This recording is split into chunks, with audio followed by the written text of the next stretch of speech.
Hello students, welcome to my channel. आज हम discuss करेंगे कि ऐसे कौन से लेसन्स जो मुझे अपने प्रिपरेशन में सीखने चाहिए थे लेकिन मैं नहीं सीख पाई। आपके साथ मैं अपना एक्सपीरियंस शेयर करना चाहूंगी सो दैट वो मिस्टेक्स आप एग्जाम के अंदर रिपीट ना करें। एंड आपके लिए जो ये यूपीएससी जर्नी है, जो प्रिपरेशन की जर्नी है, वो काफी positive result and positive outcome आपके लिए लेके आए। First of all, it seems that UPSC preparation काफी ज्यादा इंटरेस्टिंग होती है, कितने सारे सब्जेक्ट्स पढ़ने का मौका मिलता है। मैं भी ऐसा ही सोचती थी। हिस्ट्री मुझे पढ़ना बहुत अच्छा लगता था, तो मुझे लगता था कि जब यूपीएससी के प्रिपरेशन में आऊंगी तो बहुत सारा हिस्ट्री पढ़ने का मौका मिलेगा, different different books, views, different different authors, उनको पढ़ने का मौका मिलेगा।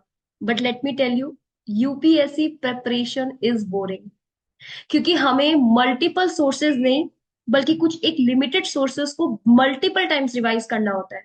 लाइक फॉर एग्जाम्पल, अब मॉडर्न हिस्ट्री की अगर बात करें तो जनरल स्टडीज के लिए spectrum and Bipin Chandra sufficient होता है। हमें उन बुक्स को बार बार, बारी बारी रिपीट करना पड़ता है रिवीजन के लिए, ताकि हम लोग अच्छे से उसके अंदर प्रीलिम्स के अंदर क्वेश्चन अटेम्प्ट कर पाए एंड मेंस के अंदर भी प्रॉपर आर्टिकुलेशन जो होता है वो हम कर पाए। सो या so restrict yourself to one source. Multiple sources पे जाने की जरूरत नहीं है, क्योंकि हर सब्जेक्ट्स के अंदर, हर एक टॉपिक्स के ऊपर बहुत ज्यादा रिसर्च हो चुकी है ऑलरेडी।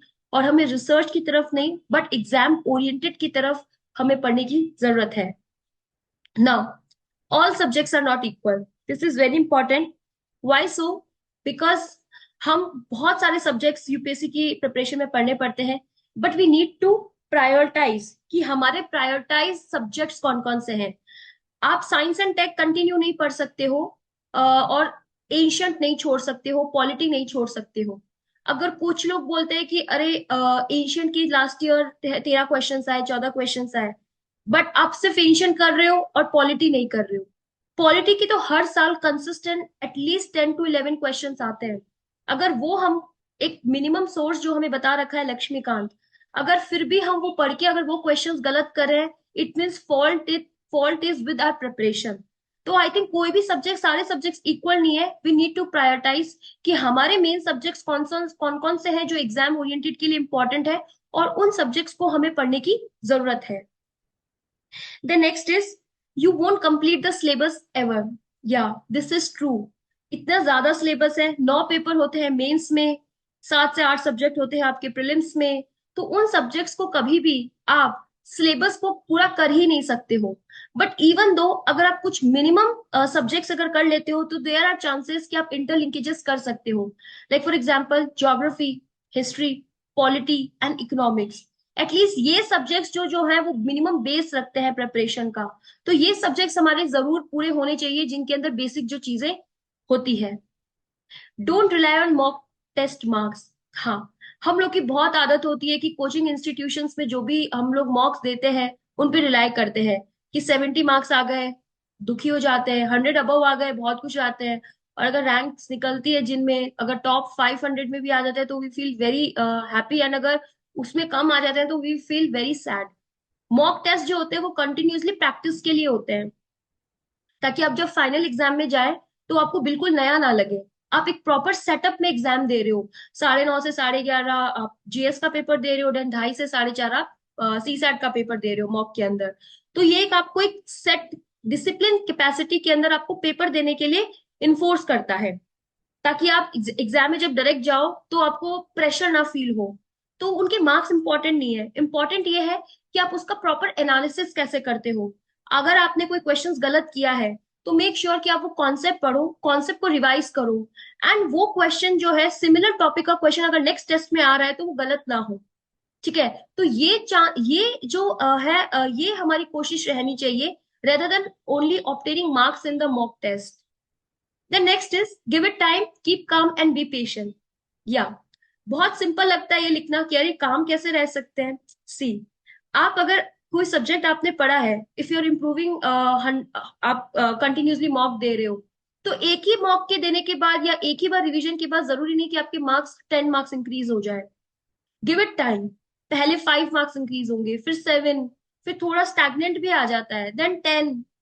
तो आप धीरे धीरे इंक्रीज इंप्रूवमेंट होता है। Similarly it is with the answer writing also.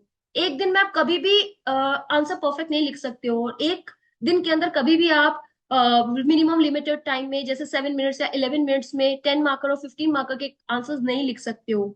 Time लगता है, 1 महीने 2 महीने, उसके बाद ग्रेजुअली ग्रेजुअली उसमें इंप्रूवमेंट आता है। एंड टिल देन आपको टाइम देना होगा एंड पेशेंस रखना होगा।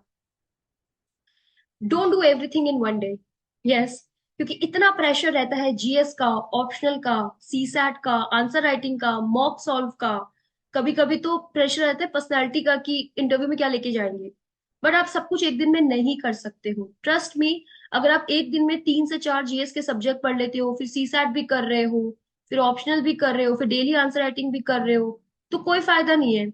जब तक आप डेप्थ में नहीं घुसोगे किसी टॉपिक के, एग्जाम्पल्स प्रॉपर नहीं दोगे, नोट्स नहीं बनाओगे, तब तक I think it is very difficult कि आप एग्जाम में उसको रिप्रोड्यूस प्रॉपरली कर सको। सो आप कोई भी चीज एक दिन में मत कीजिए। आप एटलीस्ट 2 सब्जेक्ट लीजिए जीएस के, ठीक है। अगर एक ऑप्शनल कर रहे हो तो वो एक ऑप्शनल करिए, ठीक है। और एटलीस्ट ट्राई कीजिए कि जो सब्जेक्ट जीएस का पढ़ा है उसका एक आंसर डेली लिखना है, और 2 सब्जेक्ट लिए तो 2 आंसर्स हो गए, एंड ऑप्शनल के एटलीस्ट 2 आंसर्स लिखो। तो इस तरीके से आप अपना असेसमेंट कर सकते हो, और फीडबैक्स लीजिए जो भी आप आंसर लिख रहे हो, एंड ट्राई कीजिए कि एटलीस्ट 1 मंथ के अंदर एक ऐसे का टॉपिक जो भी है पीवाईक्यू को देख के उसमें से एक लिखने की कोशिश करो। सो ऑब्वियसली आप एक दिन में नहीं कर रहे हो ये। फिर जब 6 महीने बीत जाए प्रिपरेशन को, देन धीरे धीरे कभी कभी संडे को हो गया, या कभी किसी दिन वीकडे में फ्री हुआ, तो आप एक सीसैट का एक पेपर लगा लो, दैट टू यूपीएससी पीवाईक्यू। ताकि आपको अपना असेसमेंट हो जाएगा कि सीसैट में आपको कितना वर्क करने की जरूरत है। And you can give like 1 hour और 30 minutes to CSAT every day, and to solve UPSC PYQ. जब आपका माइंड बहुत ज्यादा एग्जॉस्ट हो जाता है जीएस के लिए, तो आप सीसैट को टाइम दे सकते हो। Then, too much social media and advice is bad advice. See, बहुत सारे टॉपर्स आते हैं, विद ड्यू रेस्पेक्ट, उनकी प्रिपरेशन उन्होंने करी होगी, बहुत सारे फैकल्टीज बताते हैं, बहुत सारे यूट्यूबर्स बताते हैं सोशल मीडिया पे, ऐसे करो वैसे करो। तो सब पे रिलाई करने की जरूरत नहीं है, कुछ खुद की इनर कॉलिंग भी होती है कि हमें किस तरीके से प्रोसीड करना है। They are sharing their own experiences जो उन्होंने अपने प्रिपरेशन में किया था। Hence I am also sharing my own experiences कि मैं, अगर मेरे को अगर ये मिस्टेक्स पहले पता होती तो शायद मैं और अच्छा कर पाती, ठीक है। और सोशल मीडिया पे भी इतना कंटेंट है, हर कोचिंग का अलग कंटेंट, उनका करंट अफेयर्स, किसी का मॉक, किसी का डेली क्विज। तो आप टू मच किसी पे रिलाई करना and too much on of using all these advices is very bad advice for you. So I will recommend you कि एटलीस्ट 1 और 2 एडवाइस को फॉलो कीजिए, एंड खुद की इनर कॉलिंग पे देखिए कि खुद का जो है वो क्या सेंस कहता है, खुद की प्रिपरेशन जो है वो क्या इसमें डिमांड कर रही है। खुद की स्ट्रेंथ एंड वीकनेसेस को पहचानना बहुत ज्यादा जरूरी है। Then, try to read 8 to 10 hours every day. I don't buy that opinion कि कुछ लोग बोलते हैं ऐसा कि हम तो 4 hours पढ़ जाते हैं, हो जाता है। आई थिंक सिलेबस इतना ज्यादा है और एग्जाम की डिमांड इतनी ज्यादा है स्टेजेस में, कि जब तक आप 8 से 10 घंटे नहीं पढ़ोगे, आई डोंट थिंक सो कि आपके सिलेबस और टॉपिक्स जो है वो 50% भी कंप्लीट हो पाएंगे। Newspaper reading, answer writing, optional, GS, तो एटलीस्ट आप मिनिमम 8 to 10 hours देने की कोशिश कीजिए। 6 days इन अ वीक आप दे सकते हैं, and 7th day try to revise that. या फिर आप 5 days सब्जेक्ट्स को दे सकते हैं, 6th डे रिवाइज करके 7th डे में you can take some test, और you can relax. So do whatever suits you, but try to give a consistent 8 to 10 hours। Because कुछ स्टूडेंट्स होते हैं जो एक दिन पढ़ते हैं 10 से 12 घंटे, फिर एक दिन पढ़ लेते हैं 14 घंटे, और फिर तीसरे चौथे पांचवें दिन पढ़ते ही नहीं है, मोटिवेशन ही लूज हो जाता है, बिकॉज कंसिस्टेंसी नहीं रहती है।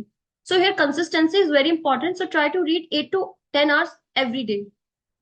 Set realistic target. कुछ लोग होते हैं सेट कर देते हैं कि हम 14 hours पढ़ेंगे, बट किताब सामने है, कुछ और चल रहा है, फोन स्क्रॉल हो रहा है, लाइक दिस।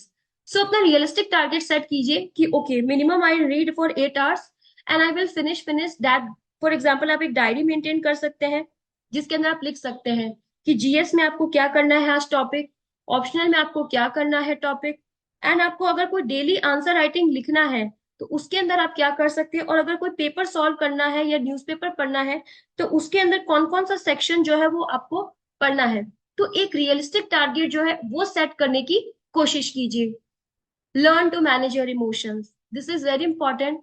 आई थिंक हम लोग सब लोग ही एक ही इसी नाव के अंदर सवार हैं कि हमें रिजल्ट जो है वो ऑटोमेटिक चाहिए, कि जल्दी से जल्दी फर्स्ट अटेम्प्ट में क्लियर हो जाए। सबको एक फर्स्ट अटेम्प्ट में क्लियर करना चाहता है, because it's so much pain in this preparation and this makes this preparation monotonous. Emotions को मैनेज करना जरूरी है क्योंकि फेलियर जो है वो हर समय पे मिलते हैं, प्रीलिम्स, मेंस और इंटरव्यू के बाद वापस जब प्रीलिम्स देना पड़ता है तो इट इज आई थिंक बहुत ज्यादा डिसहार्टनिंग एक्सपीरियंस होता होगा। तो आप इमोशन को मैनेज कीजिए। आई थिंक बहुत सारे सोशल मीडिया साइट्स हैं, बहुत सारे इन्फ्लुएंसर हैं जो आप लोग को बोलते हैं मेडिटेशन कीजिए, but I think it's real.